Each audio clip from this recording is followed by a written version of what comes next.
9.3 exercise में हम लोग आ गए और पहला क्वेश्चन इजी है बढ़िया से। अगर कंसेप्ट से तुम लोग अगर देखोगे बढ़िया से ना तो तुमको एकदम आसान लगेगा। ये कहता है कि ABC एक त्रिभुज है, उसमें AD माध्यिका है। हम तुमको कल बताए थे कि माध्यिका किसे कहते हैं। किसी त्रिभुज के एक शीर्ष से उसके सम्मुख भुजा को समद्विभाजित करने वाले रेखाखंड को माध्यिका कहते हैं। ये बात एकदम रटा जाना चाहिए तुम लोग को, हैं? तो AD माध्यिका है, इसका मतलब है कि ये BD और CD दोनों आपस में बराबर है।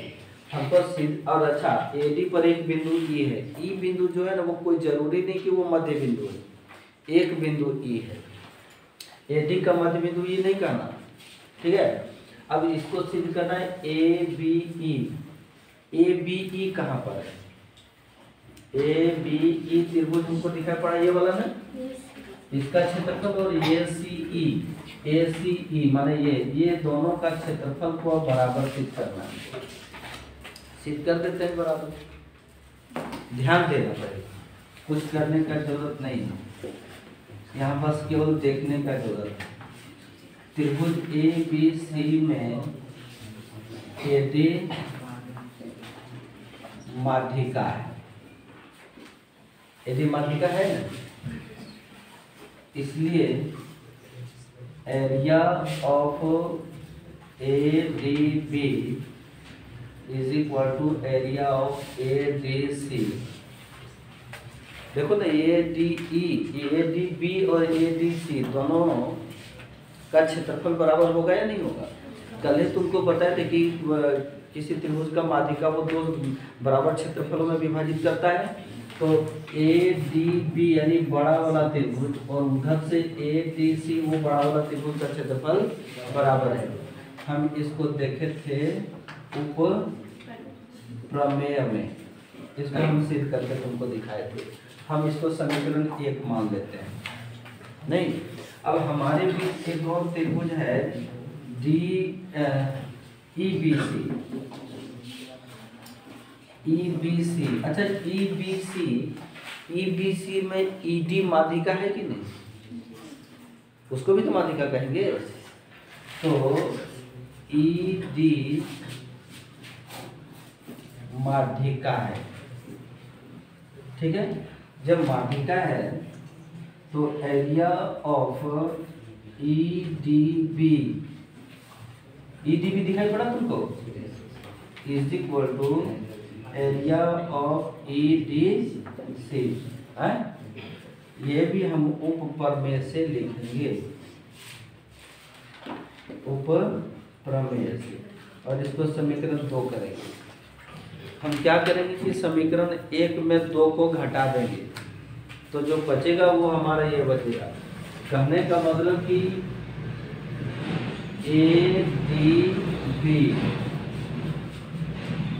ADB में अगर इस क्षेत्रफल को हम घटा दें या हटा दें या मिटा दें तो हमारा ये क्षेत्रफल नहीं बचेगा।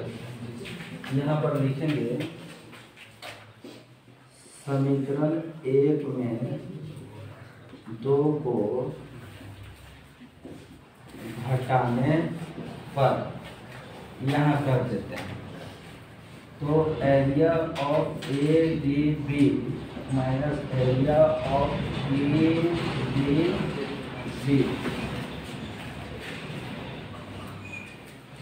ADB लिखे, EDB लिखे, is equal to area of ADC minus area of EDC है। जब घटा देंगे तो क्या बचेगा? एरिया ऑफ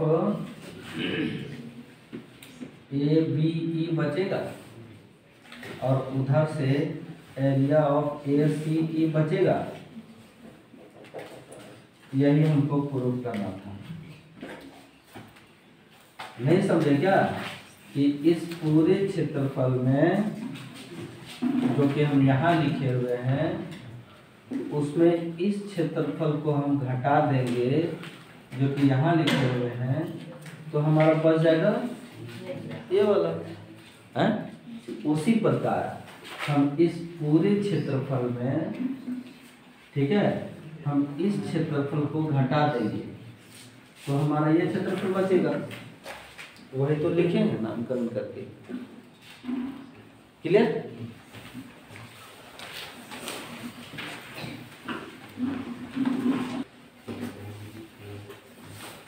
क्वेश्चन नंबर 2 इस प्रकार है। क्वेश्चन नंबर 1 को ही क्वेश्चन नंबर 2 के रूप में कैसा बताया जानते हो? तबर बोला था क्वेश्चन नंबर 1 में कि एडी का मध्य बिंदु ई नहीं था। क्वेश्चन नंबर 2 में एडी का मध्य बिंदु ई है। एडी का मध्य बिंदु ई है। जरा समझना, सुनना तुम लोग। ए बी सी का माध्यिका एडी है, ठीक है। अब एडी का मध्य बिंदु ई है। सोच के देखो तुम लोग, जब एडी का मध्य बिंदु ई है इसका मतलब कि डीई और एई ये दोनों आपस में बराबर हैं। सो यहाँ पर एक बात आती है कि ये जो बीई है ना, बीई त्रिभुज ए बी डी का माध्यिका है। जब मध्य बिंदु है तो एडी का मध्य बिंदु ई है तो त्रिभुज ए बी डी का माध्यिका बीई और त्रिभुज ए सी डी का माध्यिका सीई। जब माध्यिका है तो ये दोनों त्रिभुज भी आपस में क्षेत्रफल में बराबर होगा। ये दोनों त्रिभुज का क्षेत्रफल भी आपस में बराबर होगा। और फिर ये बड़ा वाला त्रिभुज और ये बड़ा वाला त्रिभुज का क्षेत्रफल आपस में बराबर।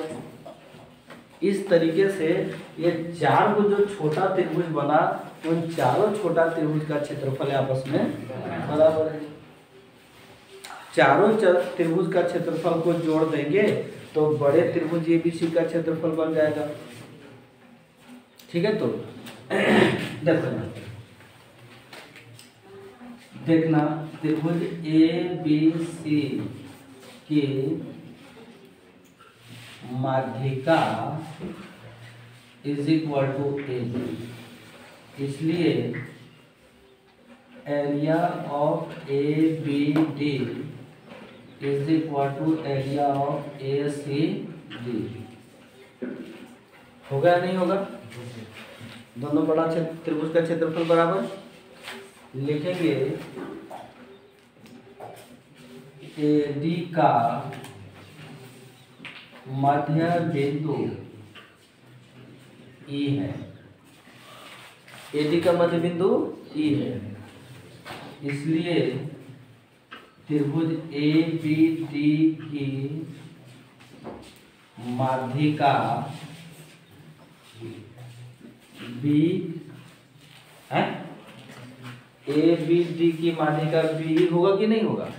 जब ऐसा है तो area of B A D,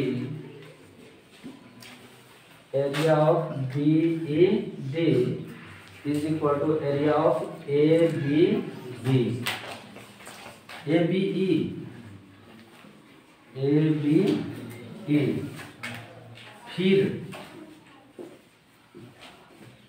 त्रिभुज ए सी डी की माध्यिका is equal to C E है या नहीं?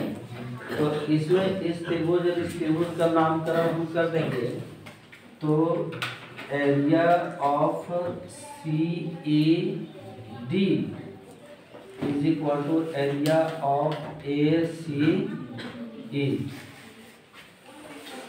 सी ई डी और ए सी ई इन दोनों का क्षेत्रफल बराबर, इन दोनों का क्षेत्रफल बराबर और बड़ा त्रिभुज बराबर। समीकरण 1 से एरिया ऑफ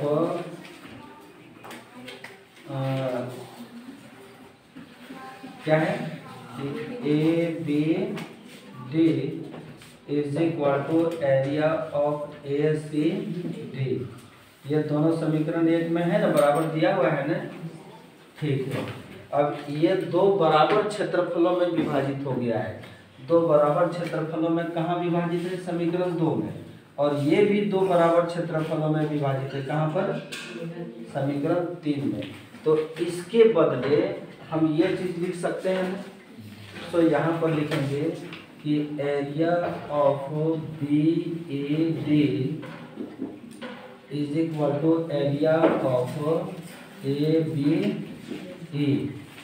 इसके बदले वो दोनों लिखे समीकरण 2 से है। फिर यहाँ इज इक्वल टू करो। अब इसके बदले हम ये दोनों लिख सकते हैं कि नहीं, जब बराबर क्षेत्रफल में विभाजित है। तो यहाँ पर लिखेंगे area of C E D is equal to area of A C E. चारों छोटा त्रिभुज का क्षेत्रफल आपस में बराबर हो गया। अब area of B A D plus area of A B E plus area of C A D plus area of A C E is equal to area of A B C. चारों छोटे त्रिभुज का क्षेत्रफल को जोड़ेंगे तो बड़ा त्रिभुज नहीं बनेगा क्या? हम वही तो कर दिए हैं। अब चूंकि चारों का क्षेत्रफल आपस में बराबर है और हमको प्रूफ करने के लिए ये वाला नामकरण किया गया है, तो हम सब जगह यही नाम देंगे। अगर ये वाला नाम दिया रहता है यहाँ पर तो वही नाम देते हैं जब सब आपस में बराबर है। तो सो यहाँ पर लिखेंगे area of B A D plus area of B A D plus area of B A D plus area of B A D is equal to area of A B C. तो 4 हो गए ना। तो 4 गुने area of B A D is equal to area of A B C. 4 को उधर लेता हूँ। Area of B A D is equal to area of A B सी बटे 4। यही चीज तुम्हारे बुक में ऐसा लिखा हुआ है 1/4 area of A B C. ये और ये दोनों एक ही चीज है, इसलिए तुम लोग ये नहीं हड़बड़ाना कि यहाँ ऐसा है और यहाँ ऐसा कर दिए। इसका मतलब एक ही है। तो इस तरीके से क्वेश्चन नंबर 2 हमारा फिनिश हो गया।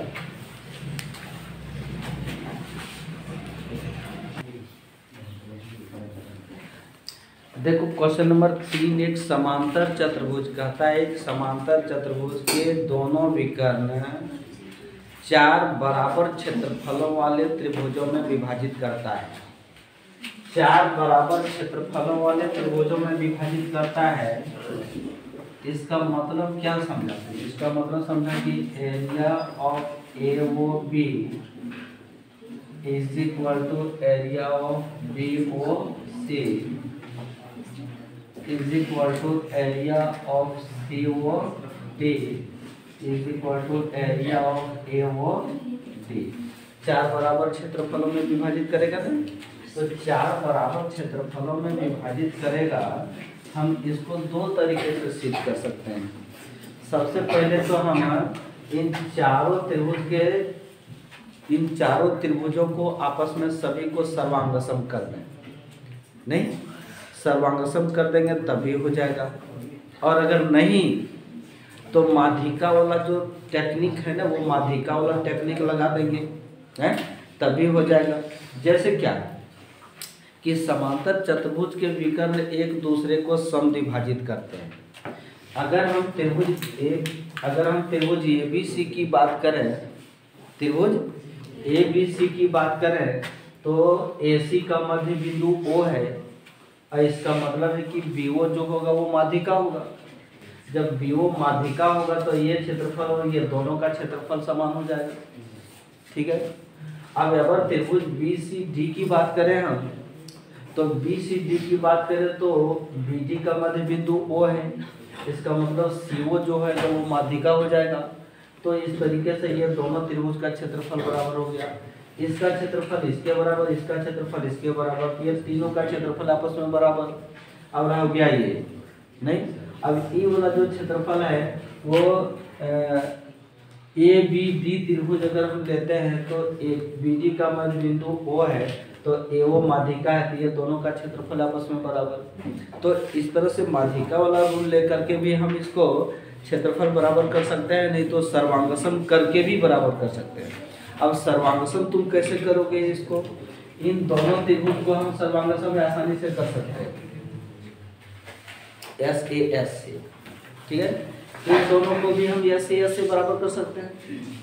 अब इन दोनों त्रिभुज का क्षेत्रफल को हम एस एस एस से बराबर कर सकते हैं, नहीं? तो जब क्षेत्रफल बराबर होती थी, सर्वांगसम जब होता है तो वो क्षेत्रफल भी उसका समान होता है। तो वो सर्वांगसम वाला मेथड से हम नहीं करते हैं, हम तुमको माध्यिका वाला ही मेथड से लेकर के चलते हैं, ठीक है। जैसे देखो त्रिभुज ए बी सी में है, ए सी का मध्य बिंदु ओ है, ए बी सी में ए सी का मध्य बिंदु ओ है ना, इसलिए बी ओ माध्यिका है। जब बी ओ माध्यिका है तो area of A O B is equal to area of B O C, यानी ये वाला क्षेत्रफल और ये क्षेत्रफल आपस में बराबर है। फिर त्रिभुज बी सी डी में बी डी का मध्य बिंदु ओ है। जब बी डी का मध्य बिंदु ओ है तो सी ओ क्या है? माध्यिका है या नहीं? जो सी ओ माध्यिका है तो area of B O C and is equal to area of C O D. हम इसको समीकरण 2 कर सकते हैं ना, है? उसी प्रकार हम ये दोनों त्रिभुज को हम उसी प्रकार करते हैं, उसी प्रकार area of C O D is equal to area of A O D. जब ए सी डी को हम कहेंगे तो ये सी का मध्य बिंदु ओ है, तो ये डी ओ माध्यिका, तो ये दोनों का क्षेत्रफल आपस में बराबर। तो इसको समीकरण 3 मान लेते हैं। समीकरण 1, 2 और 3 में क्या रिलेशन देख रहे हो कि ए ओ बी बी ओ सी के बराबर, बी ओ सी सी ओ डी के बराबर, सी O D A O D के बराबर, सब आपस में बराबर। लिखेंगे समीकरण 1, 2 और 3 से area of A O B is equal to area of B O C, area of C O D is equal to area of A O D. अतः समांतर चतुर्भुज ए बी सी डी के दोनों विकर्ण 4 बराबर क्षेत्रफल वाले त्रिभुजों में विभाजित करता है, ठीक है। बस यही तो है इस क्वेश्चन में कहानी, है ना सिंपल। तो उतारो इसको।